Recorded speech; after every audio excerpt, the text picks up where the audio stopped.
Hello साथियों, नमस्कार।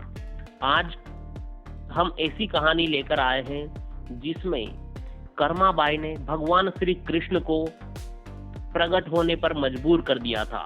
आइए जानते हैं क्या है वो कहानी। जब भगवान ने खाया कर्माबाई का भोग। कर्माबाई जब 13 साल की थी तब कार्तिक पूर्णिमा पर स्नान के लिए अपनी पत्नी सहित पुष्कर जाते समय पिता जीवन राम ने कर्माबाई को घर में भगवान के भोग की जिम्मेदारी सौंपी और कहा कि भगवान को भोग लगाने के बाद ही वह खुद भोजन करें। उनके जाने के अगले दिन ही कर्माबाई ने सुबह स्नान करके बाजरे का खिचड़ा बनाया। उसमें खूब घी डालकर उसने भगवान की मूर्ति के सामने रख दिया और वह बोली कि भगवान, आपको जब भी भूख लगे तब भोग लगा लेना, तब तक मैं घर के अन्य काम कर लेती हूँ। इसके बाद वह काम में जुट गई और बीच बीच में थाली देखने आने लगी। पर जब भगवान को खिचड़ा नहीं खाते पाया तो वह चिंता में पड़ गई। फिर खिचड़ी में घी व मीठा कम होना सोचकर उसने उसमें घी व गुड़ और मिला दिया। इस बार भगवान के सामने थाली रखकर वह भी वहीं बैठ गई। पर इस बार भी भगवान को भोजन ना करते देख उसकी चिंता और बढ़ गई। वह कहने लगी कि हे प्रभु, आप भोग लगा लीजिए। माँ बापू पुष्कर नहाने गए हैं और आपको भोग लगाने की जिम्मेदारी मेरे पास ही है। आपको भोग लगाने के बाद ही मैं खाना खाऊंगी।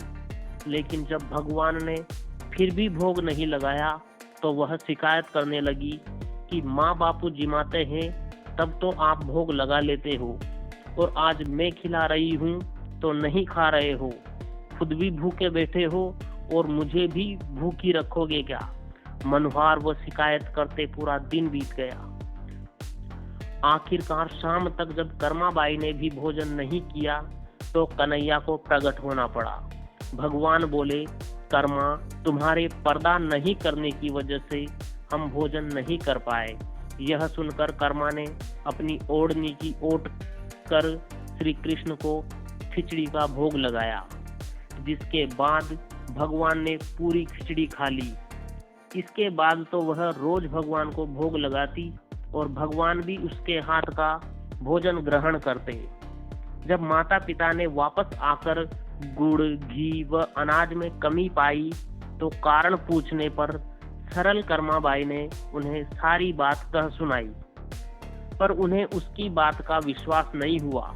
अगले दिन परीक्षा के लिए फिर कर्माबाई से भोग लगवाया तो भक्त का मान रखने के लिए फिर भगवान खिचड़ी खाने आ गए। इसके बाद तो पूरे गांव में ये बात फैल गई और जल्द ही कर्माबाई जगत में विख्यात हो गई। इसके बाद तो कर्माबाई का पूरा जीवन कृष्ण भक्ति में बीता। जीवन के अंतिम दिनों में कर्माबाई भगवान जगन्नाथ की नगरी पुरी चली गई। वहां भी वह रोज भगवान को खिचड़े का ही भोग लगाती थी।